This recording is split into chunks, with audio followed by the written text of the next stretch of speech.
వేగంగా దూసుకుపోయేందుకు అదొక్కటే మార్గమని ఆమె నిర్ణయానికి వచ్చారు. వారణాసి నుంచి ఘజియాబాద్ వరకు ఎక్కడైనా ఆమె నేరుగా మోదీపైనే విమర్శనాస్త్రాలు సంధిస్తున్నారా? యూపీలో అసలేం జరుగుతోంది?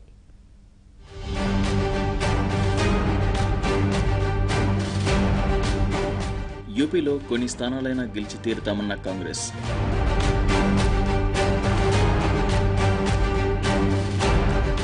పోటీ మోదీ వర్సెస్ కాంగ్రెస్ గానే ఉండాలంటున్న హస్తం పార్టీ నేతలు.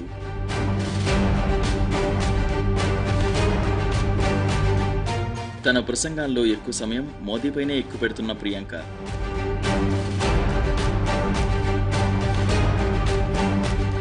కాంగ్రెస్ ప్రధాన కార్యదర్శిగా తూర్పు యూపీ బాధ్యతలు చేపట్టినప్పటి నుంచి ప్రియాంక గాంధీ క్రియాశీలకంగా మారారు. అన్ని నియోజకవర్గాలు తిరుగుతూ ఆమె విస్తృత ప్రచారం చేస్తున్నారు. స్థానిక పార్టీ నేతలను ఉత్తేజపరుస్తూ తాను కూడా ప్రచారంలో చురుగ్గా పాల్గొంటున్నారు. తూర్పు యూపీ మాత్రమే కాకుండా పడమటి ప్రాంతాలపై కూడా ఆమె ఒక కన్నేశారు.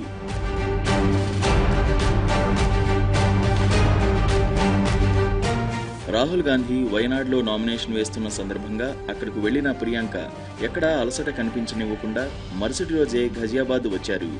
బీజేపీ తరపున కేంద్ర మంత్రి వీకే సింగ్ బరిలో ఉన్న ఘజియాబాద్లో కాంగ్రెస్ అభ్యర్థిగా డోలీ శర్మ పోటీ చేస్తున్నారు. డోలీ కోసం ప్రచారానికి వచ్చిన ప్రియాంక దాదాపు అన్ని ప్రధాన కూడళ్లలోనూ రోడ్ షోలు నిర్వహించారు. ఆమెను చూసేందుకు, ఆమె లఘు ప్రసంగాలను వినేందుకు జనం పెద్ద సంఖ్యలో తరలివచ్చారు. కాంగ్రెస్ పార్టీ మేనిఫెస్టోలోని ప్రధానాంశాలను ప్రస్తావిస్తూ ప్రియాంక రోడ్ షో సాగింది. అంతకంటే ఎక్కువగా ఆమె ప్రధాని మోదీని టార్గెట్ చేశారు.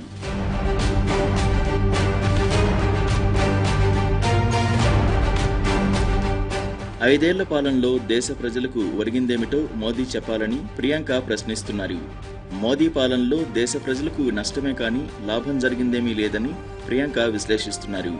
సొంత నియోజకవర్గం వారణాసికి కూడా మోదీ ఇలా వచ్చి అలా వెళ్తారని, ఆయనకు పేదల బాధలు పట్టవని ప్రియాంక ఆరోపిస్తున్నారు.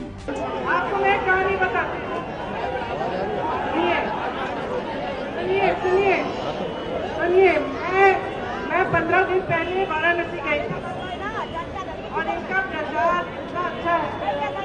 जब मैं वाराणसी गई जो कि प्रधानमंत्री जी का क्षेत्र है, मैंने भी सोचा कि प्रधानमंत्री जी ने किया होगा, गाँव-गाँव घूमे होंगे। मैंने लोगों से पूछा, आए हैं यहाँ?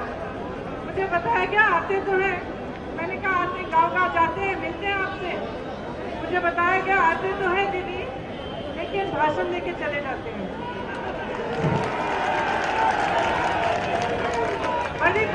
बड़ी रैली करते हैं दीदी, लेकिन चले जाते हैं। तो मैंने कहा क्या 5 सालों में किसी के घर नहीं गए?